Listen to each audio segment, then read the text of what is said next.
Welcome to my channel. చక్కటి మెంతి కూర సులువుగా ఇంట్లో పెంచుకోవడానికి ముందుగా చేయవలసిన పని ఈ వీడియోలో చూపిస్తున్నాను చూడండి. చక్కగా మెంతుల్ని ముందు రోజు రాత్రి నానబెట్టి ఆ మెంతుల్ని గాలి చొరని డబ్బాల్లో చక్కగా టైట్గా పెట్టి ఫ్రిడ్జ్లో కానీ బయట కానీ ఉంచాలి. ఉంచేసరికి 2 రోజులు 3 రోజులు పోయేసరికి చక్కగా వాటికి మొలకలు వచ్చి ఎంతో బాగుంటాయి. చూడండి ఎంత బాగా మొలకలు వచ్చాయో, తెల్లగా కనిపిస్తున్నాయి కదా.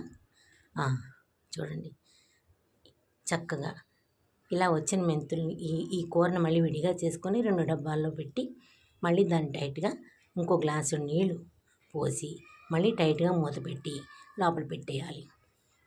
లోపల పెట్టి మళ్ళీ 2 రోజులు పోయిన తర్వాత చూస్తే ఫుల్గా మొలకలు వచ్చి ఉంటాయి. ఆ తర్వాత వాటిని ఏ విధంగా ఇంట్లో గార్డెనింగ్లో పెంచుకోవాలో నేను నెక్స్ట్ వీడియోలో మీకు ఎక్స్ప్లెయిన్ చేస్తాను.